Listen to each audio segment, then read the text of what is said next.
So the main outline of this topic is we're going to define what is internal and external validity. Okay, so internal validity is something that you already know, which is about the statistical significance of the coefficients. Okay, so if I have a model in which I'm trying to find out what's the impact of test score on what's the impact of student teacher ratio on test score, and I'm estimating this model, so this is estimated. So if this coefficient is statistically significant, then I'm gonna say my model is internally valid. And you can expand this model to other regressors. So if I have a multi-regressors here, and then I'm trying to find out their impact, whether it's statistically meaningful or not, then I'm going to do the p-value or the t-statistic or the confidence interval. And based on that, I'm going to be able to say whether my model is internally valid or not. External validity is something else. So whether I can make general conclusions about my model. So if this model is about Argentina, can I take it and apply it to a country like Brazil? If I get similar results, then I'm going to say my model is externally valid because I can generalize the conclusions to similar situations and similar sample. Okay, so as long as we have similarity in the sample, which means that both countries are emerging markets, both countries are Latin American countries, both countries are classified as developing economies, so I can usually I can get similar results. If I don't get similar results, then I'm going to say my model is externally invalid. You can also take another example, which is the one which is the application of this topic, which is the application of test scores in two states. One is California, and the other one is Massachusetts.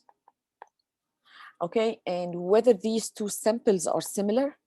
If these two samples are similar, can I use the results I got about California in chapter 8 and make the same inference or same conclusions about Massachusetts in chapter 9, which is our current chapter?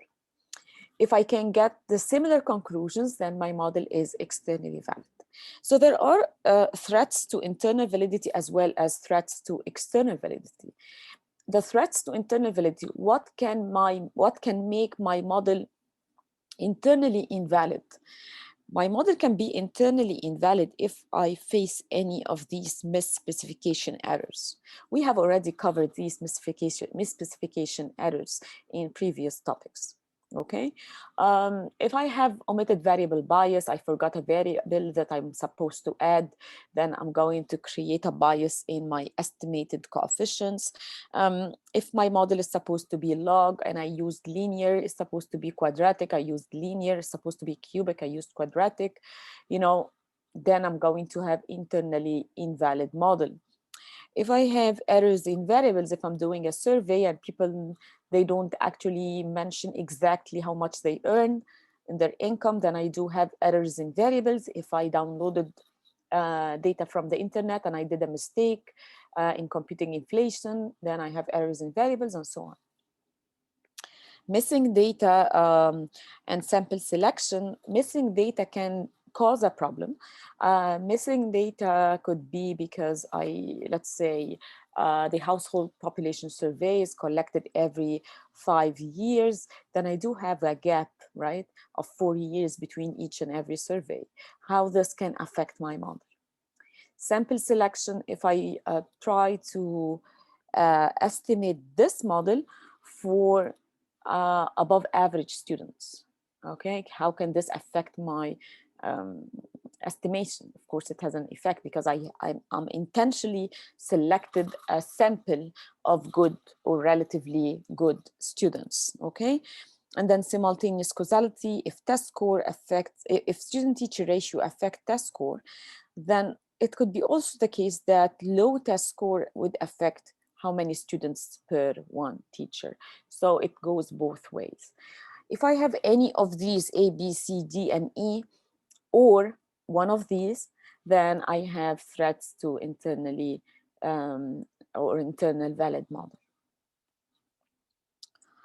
Okay, so most of the stuff I mentioned are already on this slide. So once you do like your regression, you have a look at your regression and you start thinking, right? The very first model that you estimate, which we usually call the benchmark model, is the very basic model, is the model that has a linear version of the regressors, no interaction, no cubic, no quadratic. It's just the very, very basic form of the model.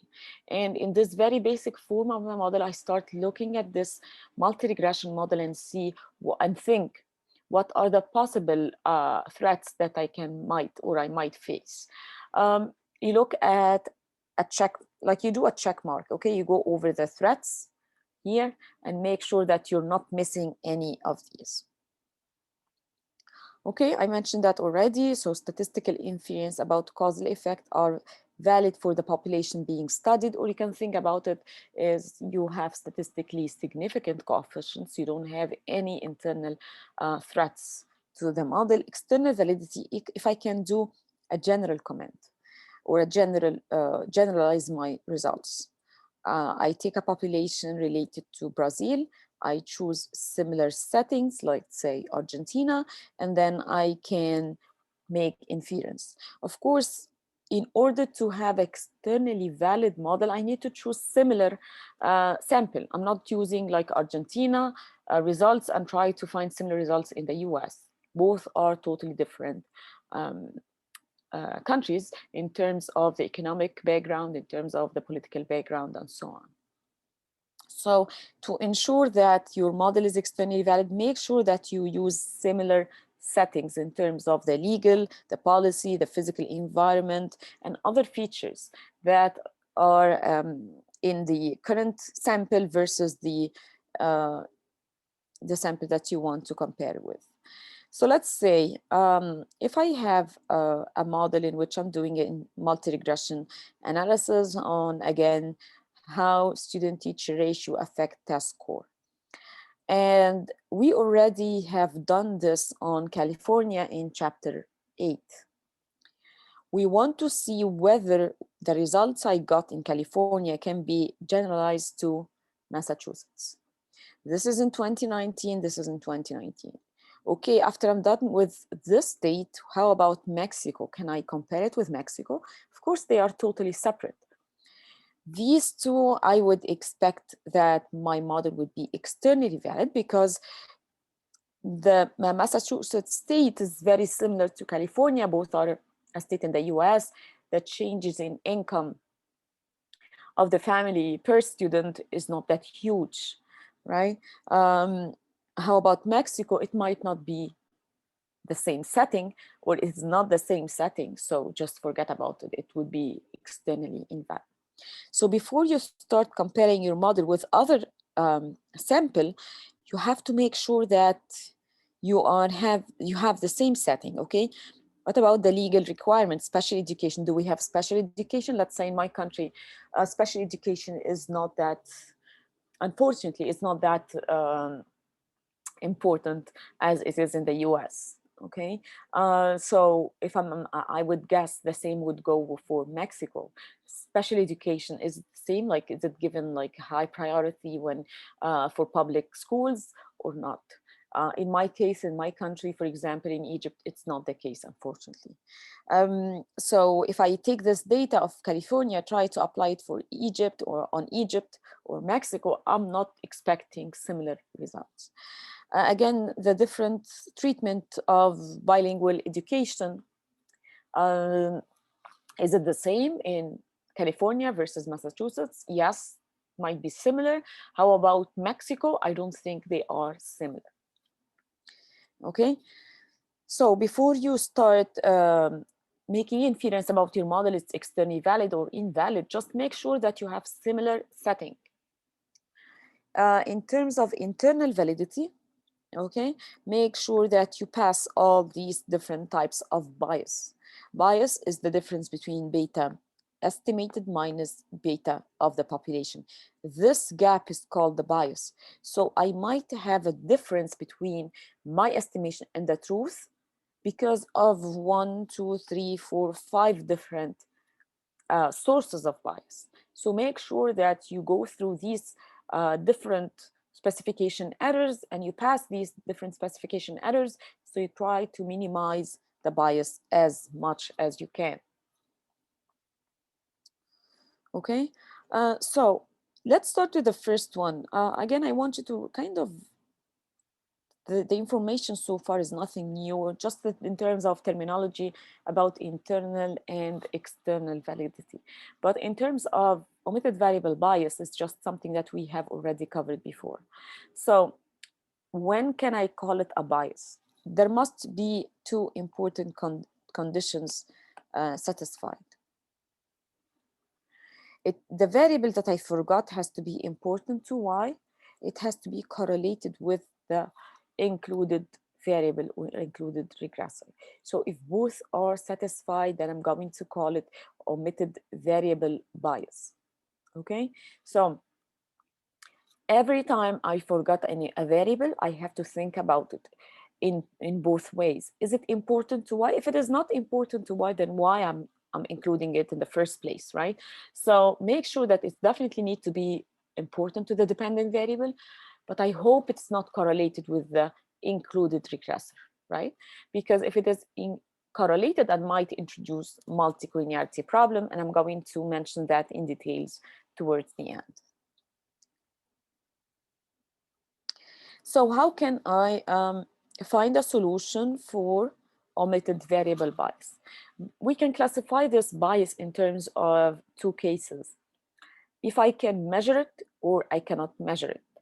Let's say if I'm trying to find the impact of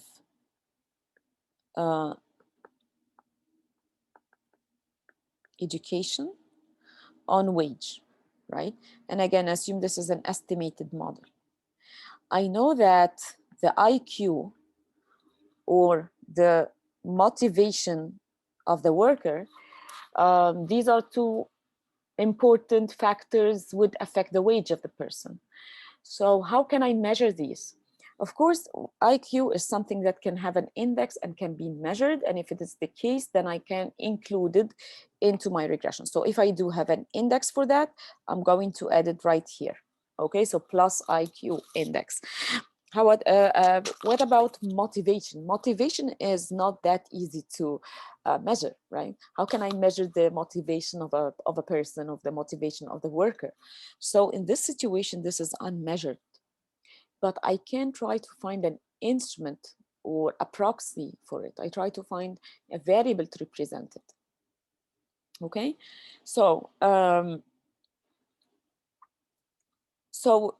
if it is measured, then include it. If it is not measured, then use instrumental variable, okay? And then in both cases, you have to check the error term of this regressor, of this regression, as we have done in the IV regression model, because I need to check whether the error term that I get out of this regression is somehow correlated with any of the included regressors.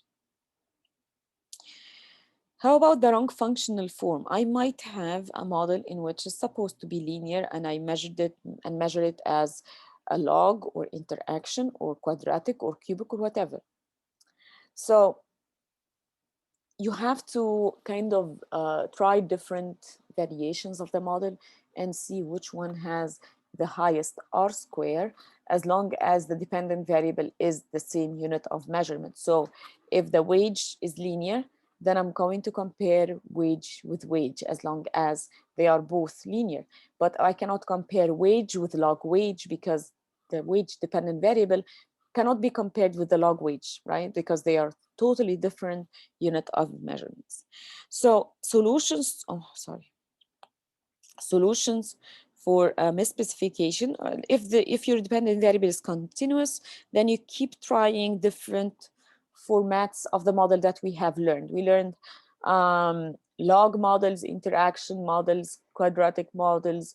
We learned the mix of all, like log with interaction and quadratic, So we have different variations of the model. However, if the model is discrete binary, then we have also learned the probit and the logit analysis. So make sure that what you actually want to do, okay? Because if I'm interested in probit and logit, then I will definitely choose number 2 right away. But if I'm interested in continuous, then I have different variations that I can think of. All right. For the errors in variables, every time I'm like thinking about one problem, that I'm holding other problems constant. So far I'm assuming that I don't have any errors in the variable x. Okay, we were talking about omitted variable bias, wrong functional form, assuming that x is correctly measured. However, what about if x is incorrectly measured? And if it is incorrectly measured, I have different reasons of why it is incorrectly measured, whether this is related to data entry, whether this is recollection errors in survey, like you ask someone, okay, when did you start the job? And probably he might not forget, it might not remember exactly. So could be an error. Or you ask someone, what is your last income or last year income? And this person doesn't accurately respond to your question, or intentionally doesn't give you the correct figure. So these problems can cause what we call errors in variable bias. Okay, so this issue would lead to a correlation between the x and the error term. Okay, so the errors in variables problem can, I'm not saying it's always going to be the case, can lead to another problem. And I'm not going to mention the other problem. I'll leave this to you. You tell me. So I'm going to explain it, and then I'm going to ask you. So if x is incorrectly measured, so this error term right here is the true error term, right? Suppose this is the correct form of the model. So this is the correct. And suppose that you did estimate a model using the variable x tilde, which has errors. Now, the error term, we call this a new error term. Let's call it UI tilde, which is right here, is the new error term, which consists of the actual error term plus the gap or the bias between my estimated x and the incorrect form of the x, the gap between the correct and the incorrect. So I want you to think about that. Of course, this error term is made out of x and x tilde. And x tilde is already included here. So there is no way that there is zero correlation. There must be non-zero correlation between these two, right? The x and the x tilde and the u tilde, because the u tilde already is made out of xi tilde. So this covariance, I can open this UI into its components and then take x with the first term and then x with the second term. And then beta comes out of the covariance operator. And then I have definitely, there is no way that this is zero correlation. This might be non-zero. Okay. So we can make it zero, right? If this conditional expectation of the u given x is zero, then this is equal to zero. However, there is no guarantee that this is always the case. But the most important part to remember is the first term would never be zero, because x tilde versus the same variable that is subtracted from x. Okay, so there is no way that the correlation is equal to zero. This part might or might not. So if this one is positive or negative, I have a covariance between x tilde and ui. Do you know what's the name of this problem?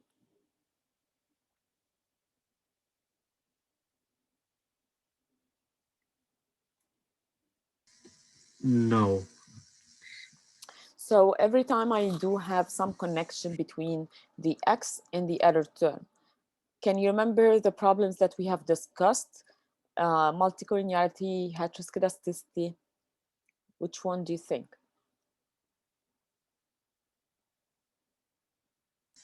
I think multicollinearity. Multicollinearity is a problem between x and another x, right? But if I'm talking about x and the error term, then this might lead to heteroscedasticity. Okay, so heteroscedasticity. So make sure that if this covariance is non-zero, then I might have another issue, which is called the heteroscedasticity problem. Do you have any question, Part? No. Mhm. Okay. So this is a continuation of the previous slide. So as we said, when we open this one up, okay, and, and this x would have like a covariance here and a covariance here. Actually, there is a missing part here, which is the xi tilde that's missing from this bracket. And then if this part is zero, then I have a bias coming from the correlation between xi tilde and the xi minus xi tilde. How can I solve this issue? So in order to be able to solve any errors in variables, just try to get, like, the simple answer is try to get better data, right? At many times it's not that easy to get a better data, because there is no way that you can find out whether people are lying in their responses or giving you the correct answer or not. The best way to overcome this is using, again, IV, instrumental variables, a variable that I can measure and hopefully doesn't have an errors in variables, and I can use it in order to reflect, let's say, the motivation of the person, or the variable that I can uh, that I need to include in the model. Missing data and sample selection bias. This is another problem that we can face in estimating models, okay? So data many times is missing. Let's say, when I give you an example of um, um, household population survey, the household population survey is only collected every 5 years. So I have like a 40 years gap where I don't have any data. So what can we do? Okay, so it's either missing at random, and this is very important, the source of missing variables, whether it's missing at random. So actually, if it is missing at random, it does not cause a bias, because it's random. Like, I'm not intentionally removing certain years or certain observations. They are just made at random. It's similar to the idea of collecting variables at random. Missing variables at random will not cause an issue. What about if data are missing based on the value of one or more of the axes? So anything that is related to the axis. Let's say I'm collecting income of people, and for some reason I don't have some people, they didn't record their income. So that's fine. Again, still random. So again, as long as it is not intentional, then it will not cause a bias problem. Um, the last one, which is data missing based on the part on the value of u or y or u, and this is what actually causes the problem. This is what actually causes the sample selection bias, because my sample is actually related to the u. I keep looking at y and say u. Okay, sample is actually about the y and the other factors affecting the y. So if this is missing, if these missing data are related to y, then this would cause a sample selection bias. So let's just go over these 1, 2, 3. As I said, the first one will not cause a huge issue. Wait, a huge issue, because it's at random, okay? And this is like a simple example. So you have a sample of 100 workers. You collected their responses, and for some reason you lost 20 of these responses. would that cause missing or sample selection bias? No, because it's at random. So you have, like here it's giving you this silly example about your dog ate 20 of the responses. The dog didn't select which one to eat. So it's kind of missing at random. So it shouldn't cause a missing data problem. Same goes with missing data on the value of the axis. So if I'm looking at student-teacher ratio, and for some reason I'm working with just a subset, just a part of the school district with students less than 20, would this cause a missing data? No, because you actually have restricted your data from the beginning to be the students or the classes with 20 students or actually with strictly less than 20 students. Okay, so this is actually equivalent to missing data and shouldn't cause any bias to the OLS estimator. It is only the third case that would cause the missing data problem. Okay, so this part is because I'm talking about the dependent variable or the other factors affecting the dependent variable. So if you're missing one of these, then this would cause the bias. So when the sample selection process influences the availability of the data and is related to the dependent variable, these two cases would cause a missing data bias. So you try to make sure that, as I mentioned at the beginning, I'm trying to minimize the bias as much as possible. So when you have a sample selection bias, just remember, okay, what is the cause of the bias? Is it because anything related to the whole sample, then you don't have any problem. Anything related to the values of the X, then it's not a problem. But it is a problem when it's related to the Y or the dependent variable or other factors affecting Y. Okay. So we have here actually like different examples. If you're trying to record the height of undergraduates, right? And you're looking at those standing outside the basketball team locker rooms. Okay, and then you started to record the height of these undergraduates. Most likely these are actually playing basketball. So if I'm trying to record their heights, then I'm biased. My sample is biased because definitely those people who are around the locker are mostly playing, right? Mostly players. So my sample would be biased upwards, recording height that is higher than the average of the sample. So when you try to do that, make sure that your sample is not random. You decided to choose those players who are sitting around the locker rooms. In order to avoid the sample selection, why don't you look at undergraduate students? You go to the registrar and you pick some students based on their ID, right? So you pick like ID number 1, ID number 10, ID number 11, ID number 25, whatever. It's random, but without looking at a specific, location, let's say like the locker rooms. Definitely those around the locker rooms have usually above the average height.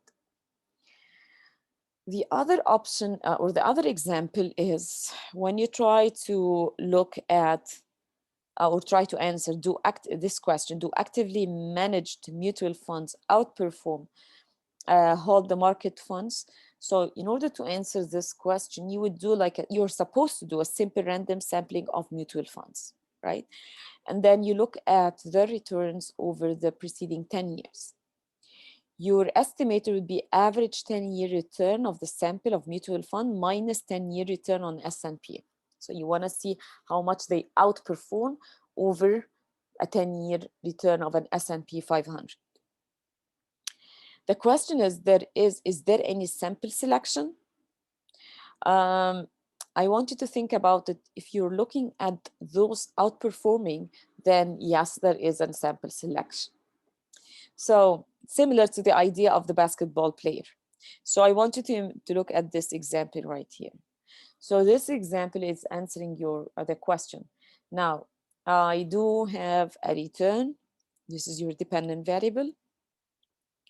Managed fund, it's a dummy, takes 1 if the fund is managed, 0 otherwise.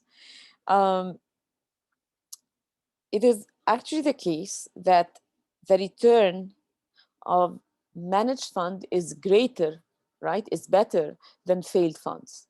So definitely you do have a sample selection bias arising from the correlation between your X and other factors.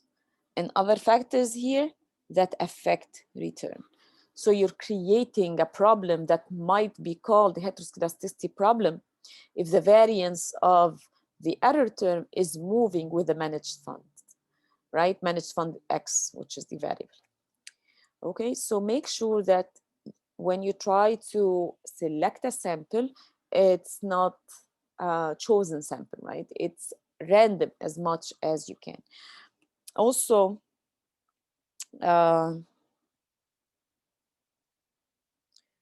this is a third example, which is the return to education. Whether the return to education or what is the return to education for an additional year. When I want to select a sample, how about I do a simple random selection of employed college grads? Now, what I'm doing is I want to find out the return of education. What I did is I looked at students who are already employed. This is called the sample selection. Why? Because why don't you look at a sample of students graduated, whether they are already working or not?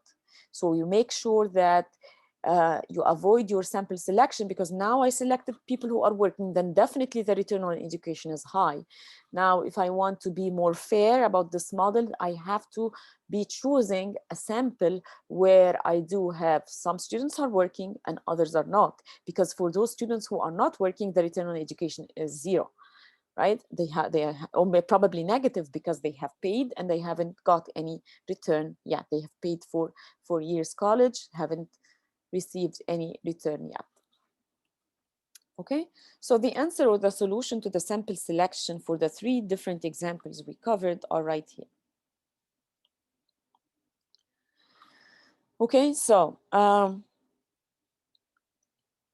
yeah, I mentioned that already. I don't have to go over these. So, okay, so basketball example, we need to have a true random of undergrads. Do not select those who are around the basketball locker rooms. Mutual funds, okay. Why are you using like those mutual funds that have high returns? Why don't you look at a random one, okay? Including failed funds, not only the successful funds, but also failed funds. And you might also be looking at the beginning, at the end of a 10-year period to those available at the beginning of the period. So you don't have like only selected funds at a certain point. Okay, make this random selection, sometimes beginning of the period, sometimes end of the period, so that you're not like your results are not biased to when of the year you have the returns. Sometimes during Christmas time you have low returns, sometimes you have high returns for other funds, and so on. So you have to have like this kind of random selection. For the return of education, why are you looking for workers, right? Make sure that you also include the unemployed.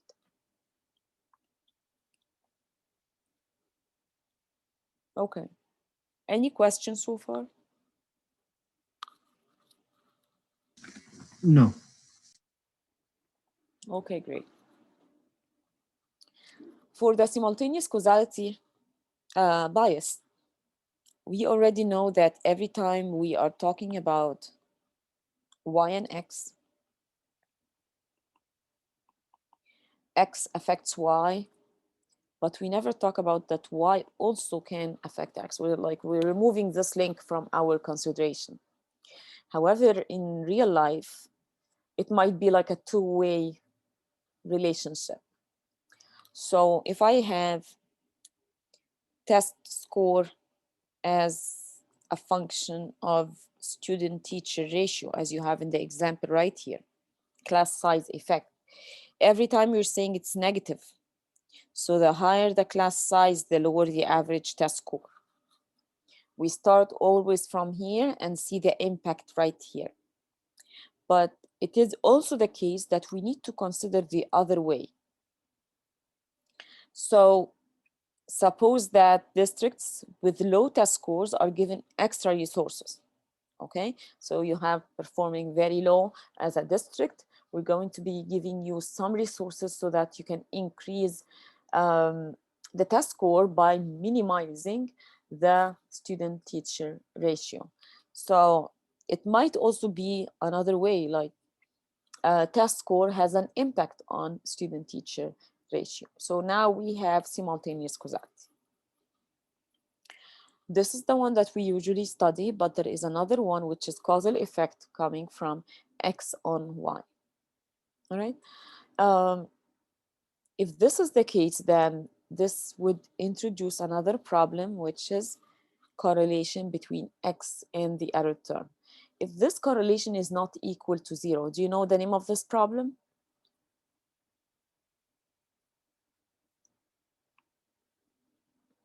If the correlation between the X and the error term is not equal to 0. What's the name again of this problem? Heteroscedasticity. Exactly. So again, we have heteroscedasticity. We are not sure yet because heteroscedasticity is all about the variance of UI with X. So this might be an indication that there might be a heteroscedasticity problem that we need to check. So one problem, which is simultaneous causality, can lead to another problem, which is heteroscedasticity. Okay, so here, in order to find a solution for that, we again need to make sure that we have a random selection for the sample, and also we need to estimate the model in both directions. This is outside the scope of our course. We have some models which is called the VAR, vector autoregressive model. VAR, vector autoregressive model, and this allows for the endogeneity relationship or the both ways relationship. So this is outside the scope of our model. Our course, I mean. And then using instrumental variable is another way to overcome the causal effect coming from X. Okay. It is very important. Let's say if I'm trying to use a model in order to do or estimate some causal effects, let's say y is a function of x, or I can write it as yi is beta naught plus beta 1 xi plus ui. I can use x, right, to estimate the causal effect on y by using beta 1. So beta 1 would give me the causal effect. What if I'm talking about a time series analysis? I'm predicting, right? So I'm doing like predictions. So suppose that we are today in 2020 and I want to predict the inflation in 2021 and I want to predict inflation in 2022. So if this model ends in 2020, in order to be able to predict it in next year, for next year or the year after, I have to make sure of one very important thing, which is I have to make sure that the distribution of this model is the same as the distribution of the out of sample model, and the same goes for the distribution of the out of sample model. So there is no change between the distribution of the variable for the in sample and what we call the out of sample, right? So I have to make sure that the number of observation is large, and also I want to make sure that the distribution does not change. So you would take your y and make sure that the distribution stays the same over time. And if this is the case, I can use it confidently to predict the next year or one step ahead or multi-step ahead forecast or 2-year forecast. Okay. Okay, so this is just repetition. I'm gonna stop here. I leave you with this example. So this example is taking or repeating the example that we discussed in chapter 8 on California using the Massachusetts data. I want you to look at this example. Okay. By looking at the descriptive analysis, I mean like the statistical summary here, look at the test score. Test score in California is lower in average than Massachusetts. The variations are larger than here. Students in classes are relatively larger. Percentage of those learning English are very high as compared to here. Percentage of students receiving subsidized lunch are definitely much higher than here. The district income is lower than here. So Massachusetts students are relatively richer, little bit richer, right? The number of observations are almost double whatever we have here. This is data collected 1999, 1998. So if I'm trying to compare the results of what we got in chapter 8 with what we get now in chapter 9, I want out of this comparison to say whether my model is externally valid or not. Okay, so in order to do that, we have to make sure that we have a very important point in our mind. Actually, the test itself is not the same. It's not a standardized test. It's just a test of math here and there. The questions are not the same. So we shouldn't actually really be comparing these two samples because actually the test itself is different. Okay. So, but however, we can still have some general conclusions about the model. It doesn't matter whether this is a year difference. Make sure that you understand that the larger the sample, the more accurate the results. So I would say California results are more accurate because I have a larger sample. Okay. I can also say that maybe you have more international or migrants in California as compared to Massachusetts, which is mostly Native Americans, right? So looking at the summary statistics are important. I'll give you like 10 minutes. I want you to look at the tables of results, okay? So I want you to look at table 9.2, 3 slides. I'll come back and discuss them. Let me give you 10 minutes. Look at this graph, the figure, and look at the 3 slides of table, and we will discuss it when I come back.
Okay, so let's go over the results. So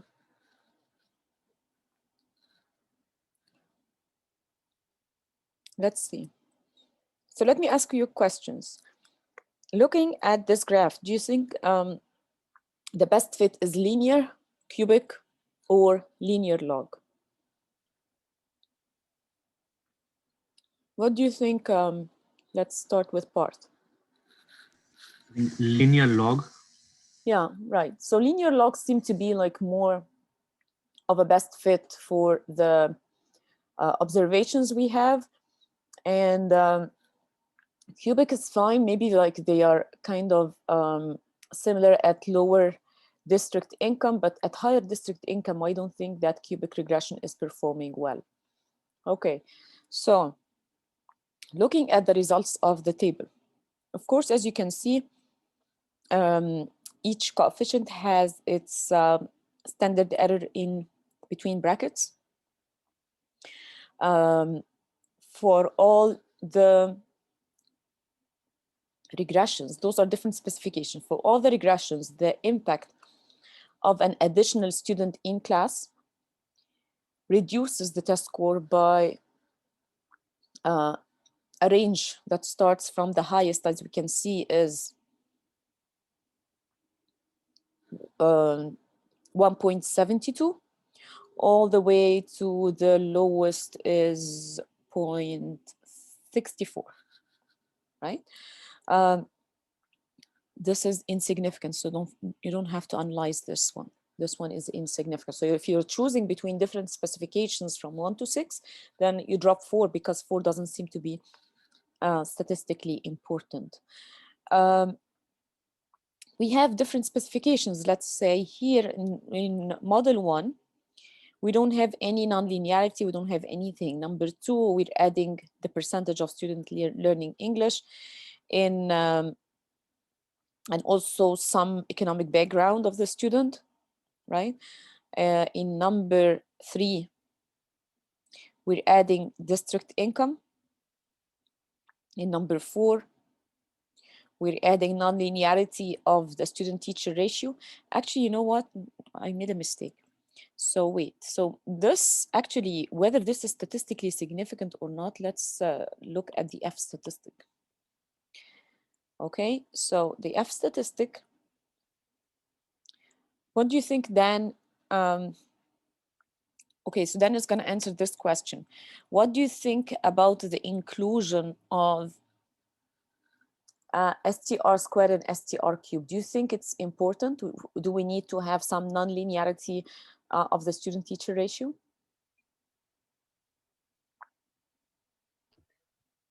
Hello? Hi, Hello. Dan. Yes, I can hear you now. Hi, yeah, I was driving home. That's why I was like, I couldn't That's talk. fine. Yeah, that's fine. So what do you think, whether based on the F test and its p-value, do we need the student-teacher square and cube? Square two, you mean? These two, Oh, do we need them in the regression? Are they important?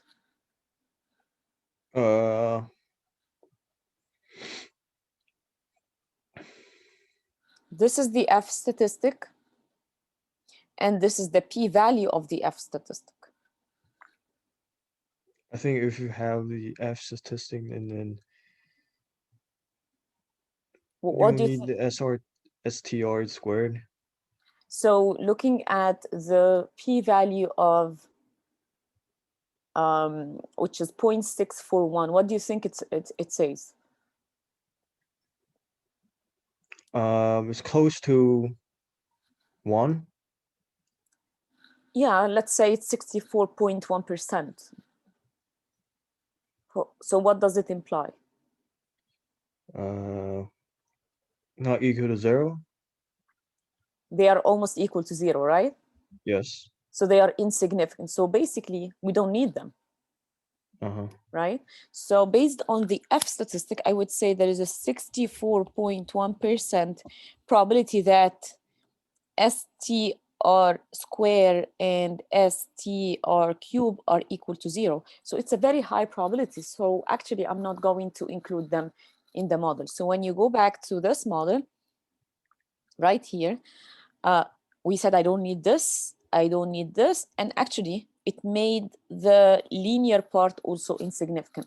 So I can totally forget about column 4. In column 3, I mean 5, we had an interaction between high percentage of student learning English and student-teacher ratio. Okay, so this is just the percentage of students learning English. It's a binary variable, and now it's interaction with student-teacher ratio. The question for part: what is the intuition behind adding this part? Can you repeat the question? What's the intuition? What's the intuition behind adding this interaction term?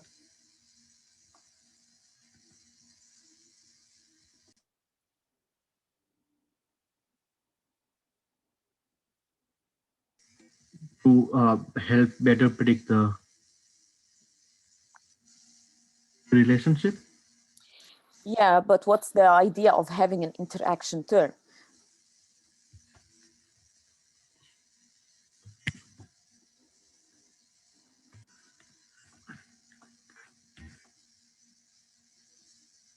So if I only have STR, which is right here, then this is giving me the impact of student-teacher ratio on test score, right?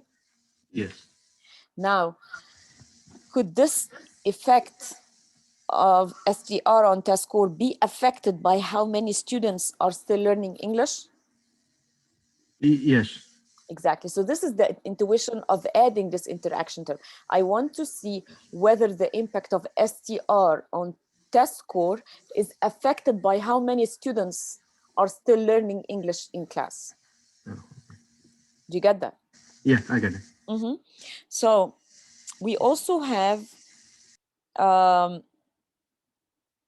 okay, and in this regression, which is number 5, we also have the district income squared, the district income cube. So we have all the nonlinearity coming from the district income. What we want to check here is, remember we are in this column, right? So we want to check, let me just remove this. So, and again, I'm still asking you part. So we are in this column. We want to check this one. Do you think we need this interaction term?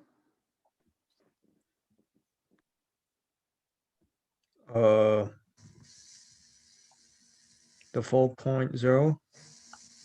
4.0 is the coefficient, but the 0.02 is the standard error.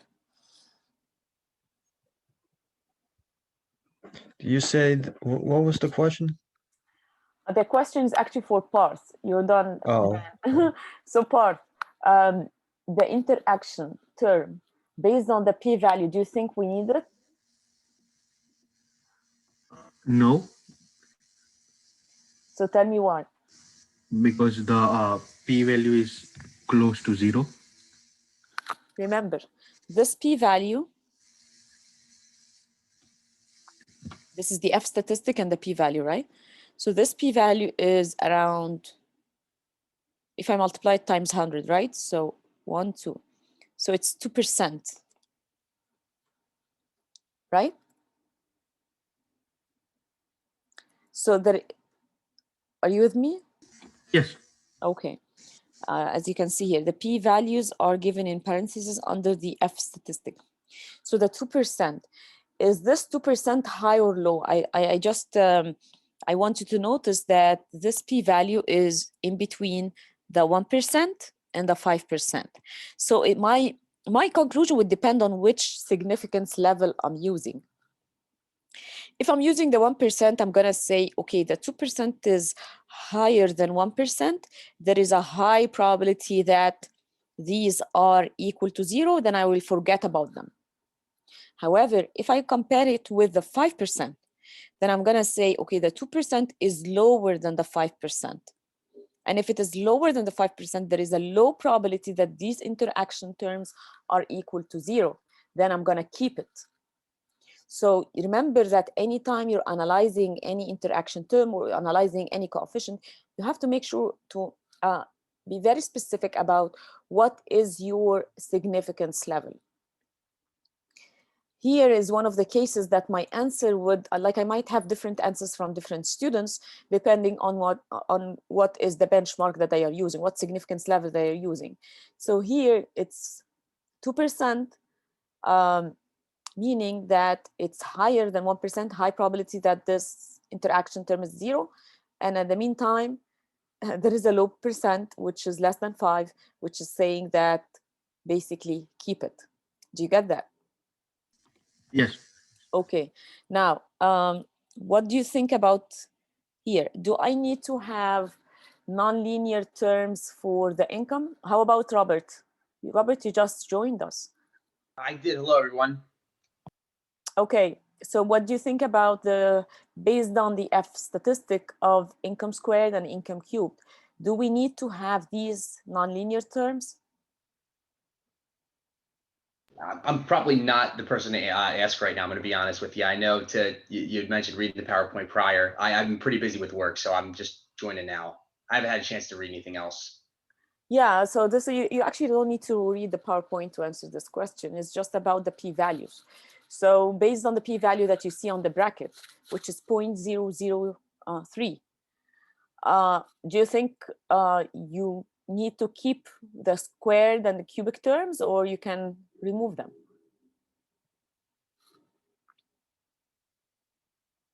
I'm not even going to give you a wild guess. I'm not sure. How about Dan?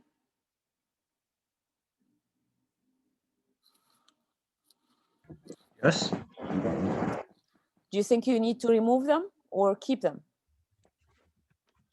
Say again. I couldn't hear you. So can you look at the p-value here, which is 0.003?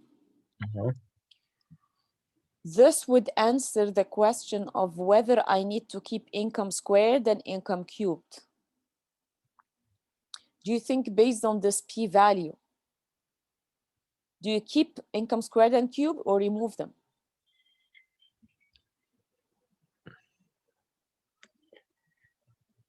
You remove them Why? because it's almost exactly to 0. It's already. Remember, if you multiply this times 100, it's going to be like 0.3%. There is a small probability that these are equal to 0. There is a small probability that these have no effect. In other words, they do have an effect. Do you get that? So it has to be exact 0. No, it has to be compared with 1%, 5%, or 10%. As you can see, it's 0.3%. It's less than all significance levels, right? Oh, okay. And then you have to remember, okay, what is my null hypothesis? My null hypothesis is exactly like here and like here, saying that these two are equal to 0. So there is a small probability. When I say small, it's smaller than all significance levels. There is a small probability that these coefficients are equal to 0. In other words, they are basically non-zero. So keep them in the regression. Okay. The last one, which is about the dummy of, okay, Parth is going to answer this question. So here, the dummy of high percentage of students learning English and its interaction term are giving me this p-value, this F statistic and this p-value. Do you think you need to keep them or remove them? I think based on 5% significant level, I would remove them. Perfect. Yeah, so actually, as you can see, this is 20.8%. It's actually bigger than the 1, it's bigger than the 5, it's bigger than the 10, right? So it doesn't have to be like 5%, as you mentioned, you can say all conventional levels, all significance levels, right? Because it's a 20.8%, it's a very big number, right? So you can actually, there is a high percentage that these are equal to 0. So you basically can conclude that you can remove them. Okay, so I want you to read this example, okay, and make sure to compare it with the California chapter 8 example. All right, so what I'm gonna do for you now is, okay, so this is all talking about the same example. I want you to read it carefully. You have it in details in your textbook.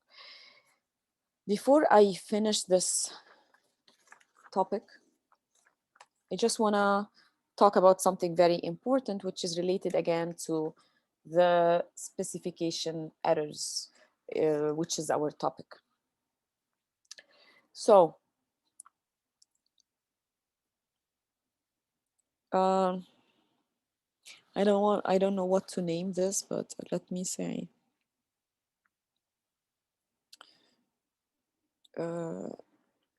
internal validity. So we said that a model can be internally invalid if I have any type of misspecification errors like simultaneous causality, wrong functional form, omitted variable bias. Any of these kinds of misspecification can lead to internally invalid model. One of the things that I mentioned is heteroscedasticity, right? Can arise from a misspecification error. So I might have a misspecification, let's say a wrong functional form or errors in variables and so on. It can lead to heteroscedasticity. However, heteroscedasticity by itself, it will not lead to a misspecification error. Okay, so if I have a misspecification error, I can result into a heteroscedasticity problem. However, this problem will not does not lead to misspecification error. This can lead. It's not 100% sure it's going to lead. Like I need other conditions to be satisfied. Okay. If I do have heteroscedasticity problem, then I can avoid it. It's not avoid, I can correct it, I should say. I can correct it by use the robust standard error. Okay, and I'm done. So I can use the robust standard error to estimate my model, and you're perfect. You have checked the model using the BP test. Okay, and if the BP test is saying, okay, you have a significant heteroscedasticity problem, then you would be using the robust standard error and you have corrected your model. Next, we also mentioned that we have multicollinearity. Remember, the multicollinearity is about the x's. It's not about the x and the y. It's about x1 correlated with x2, x2 with correlated with xk, and so on. It's all about the x's. It's nothing to do with the y. So in the multicollinearity, I'd have two types. I have the perfect, so one-to-one correlation, and I do have the imperfect. Remember that this one is the one that violates OLS assumption.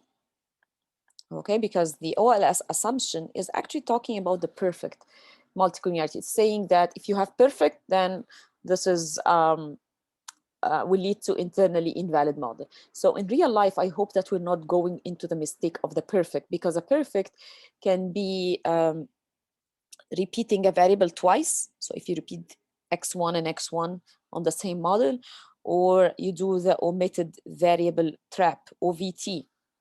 Okay, so I assume that we're not repeating a variable twice, and Stata made your life easy because they would drop for you a variable repeated twice, let's say income and income. Omitted variable, what is this? It's not omitted. Oh, yes, omitted variable trap is, no, it's not omitted. I felt like I'm saying something wrong. It's not an omitted variable trap. It's called the dummy variable trap. The dummy variable trap. Dummy variable trap is the case where I have two dummies that represent the same thing. Let's say two dummies to represent gender, male and female. So make sure that you only have one dummy to represent whatever whatever variable you have in mind. So what about the imperfect? The imperfect does not violate the OLS assumption.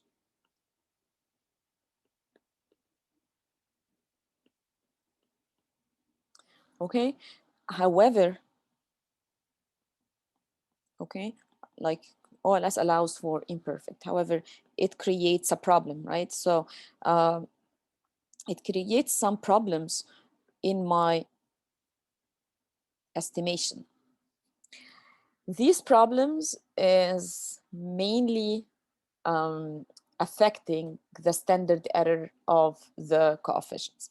So these problems can be acceptable based on the VIF. So if the VIF is less than 10, then I would say, okay, the correlation is acceptable, or the multicollinearity problem is acceptable. Okay, I want you to think about this multicollinearity versus omitted variable.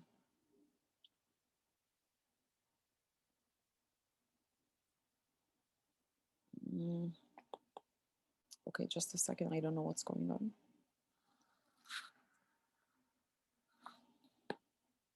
Omitted variable bias.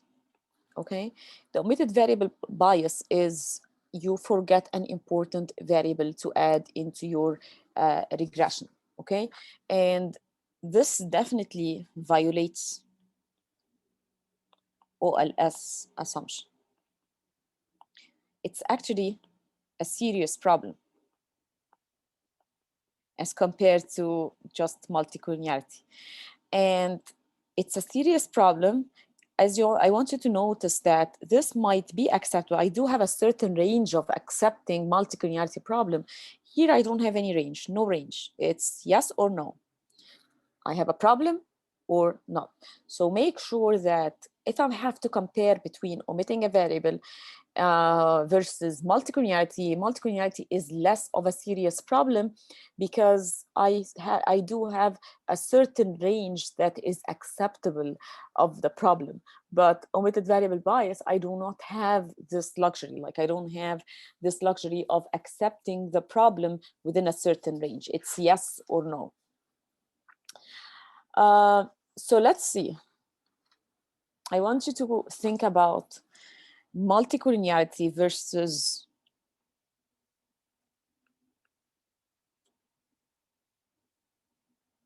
and omitted variable bias. I said that this might be less of a serious problem because I do have a certain range of acceptance of the problem. This one does not have.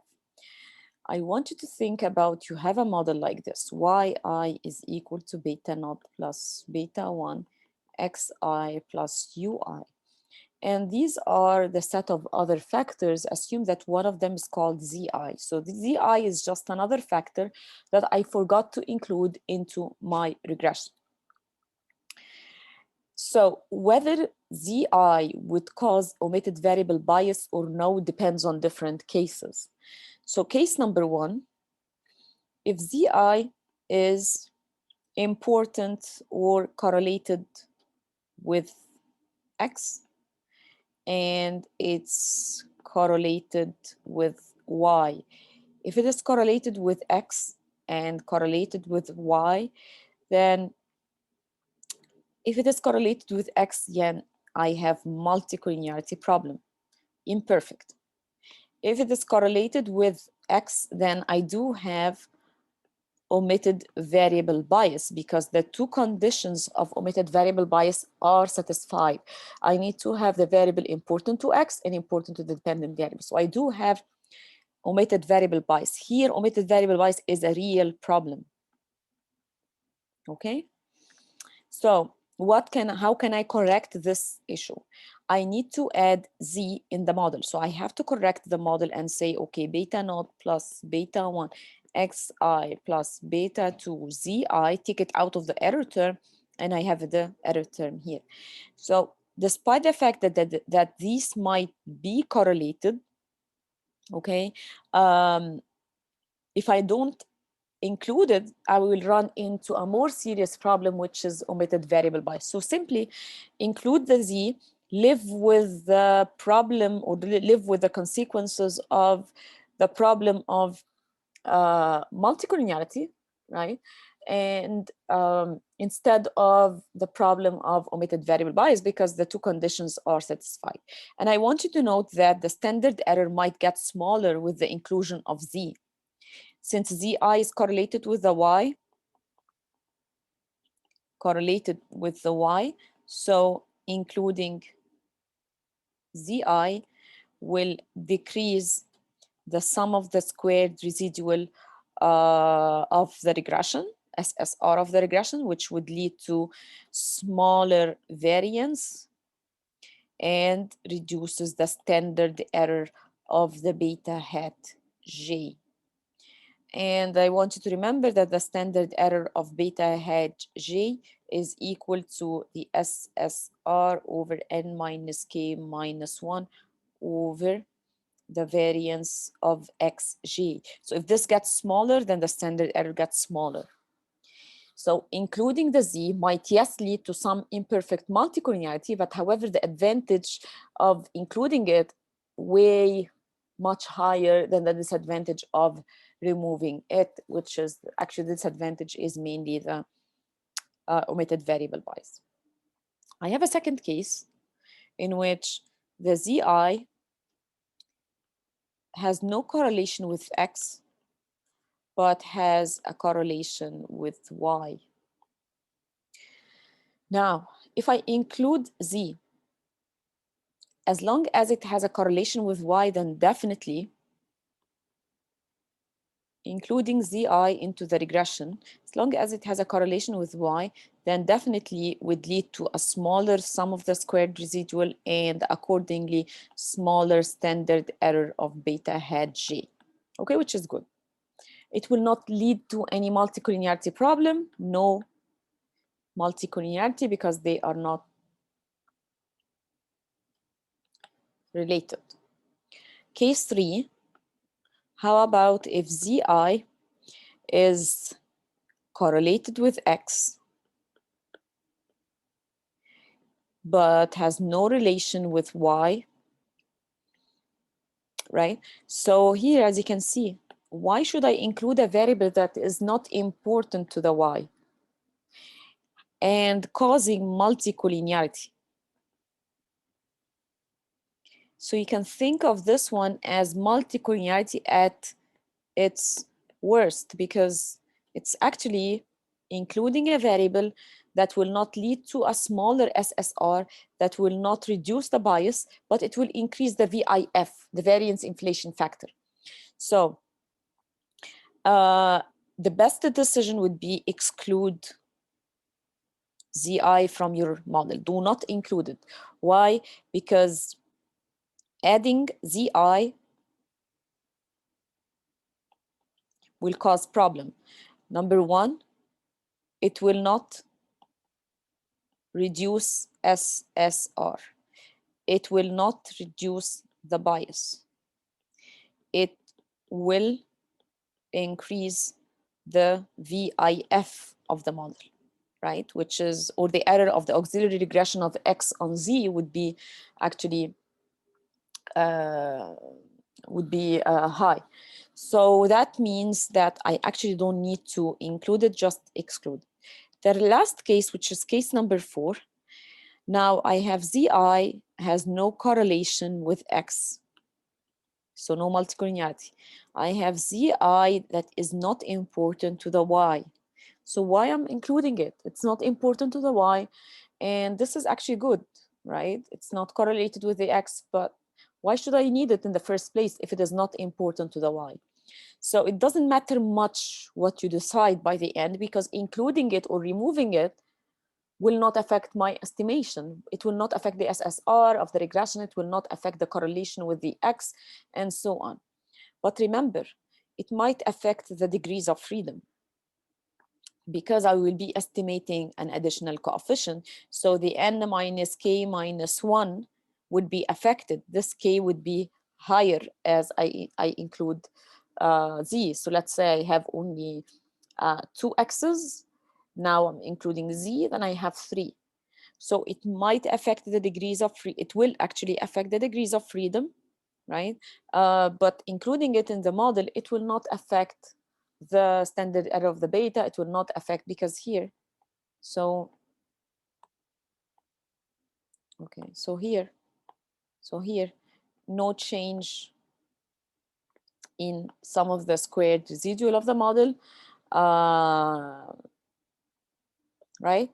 But it would affect the standard error of beta slightly, because the standard error is equal to the square root of SSR over n minus k minus 1 over the variance of x, as I said in the previous slide.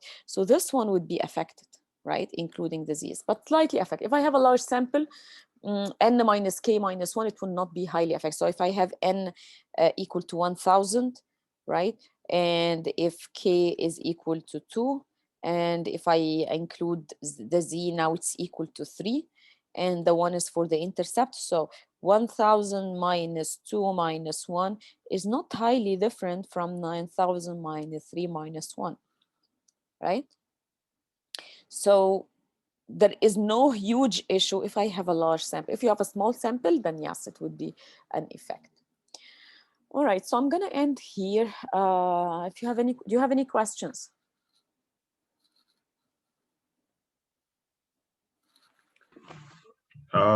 For the homework 5, Yes. I was trying to ask you if is there a video like correlated with the homework? A video, no, but I think it's very similar to things that I covered in class. So that's why I didn't have any video for it. Like I just need like a code or something, like an example. If you have a specific question, you can post it on the discussion forum and I can guide you there, okay? So let's say go to question 1. Let me know what exactly your issue with question 1, because from my side, I think that you can like create the do file based on the knowledge that you have already acquired in the course. So No, start it's like what do you call it? The model, like where like what code you use for that? Like the past, I would just look up watch the video and like it show yeah, you how so to yeah, so if you don't have a video attached to this homework, then my assumption would be that based on the knowledge that you have acquired in the class, you should be able to create the do. And that's why I'm saying just start with question 1. See if you can create the do or not, or to answer the first question. If not, then just post on the discussion forum and let me know. I can guide you. Okay. Have you tried? I just look at the homework and I was trying to look at the video that like showed you how to do it, but I couldn't find it. That's why I like asking you. Yeah, so just try to answer it and then let me know on the discussion forum. I assume that you guys should be able to do it. Okay. Any other question? I had a question about final test. Yes. I think last time you said that the questions will be less quantitative or something like that. No, I was talking about the topic itself that we were covering last week. No, but you said something regarding the questions about the test, that they will be less quantitative or something like that. Really? No. Yeah. Maybe, no, let me check my video, but definitely no. The exam, it's econometrics. So it's going to be 50% data exercise and 50% on my lab. It's quantitative course anyways. But I don't remember that I mentioned That's that. not the exact word that you used, but it was something like that. Say that again? It was not the word that you used, quantitative, but something in regards of that line. Yeah, okay. So let me go ahead and check. Did I mention that towards the end of the class? I think towards the beginning. Okay, so let me check, but I think I was talking about the topic itself, the topic that we were covering last week. Okay, because it was not, this topic was, I said we are not using data because it's not quantitative. So I was talking about the last week's topic, I'm sure, but I will again double check, but so that to avoid confusion. In any case, I will be sending you guys an email about the final. It's going to be similar to the midterm. So 2 parts, state and non-state, you have the data, you're going to estimate, use data, and so on. So nothing, no surprises. Also, can you send out the data on the exam day? The data is already on Sakai right now. But sometimes it's like it doesn't work. Okay, yes, I will do that. Sure. Okay. Mm-hmm. Okay, any other question?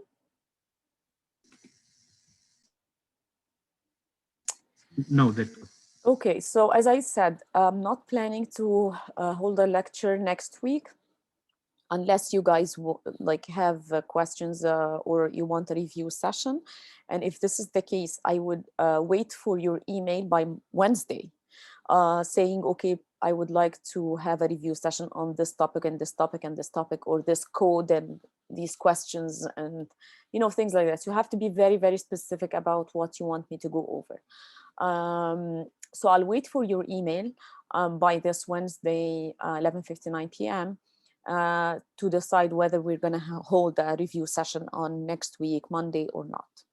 If I don't hear back from you, then I would assume that you guys are fine and you're ready for the final exam on the 16th. And I will be sending you an email about a reminder about the topics to be covered and the setting up of the exam and the data, of course. All right. Sounds good. Okay, great. So, all right, best wishes and enjoy the rest of the week. You too.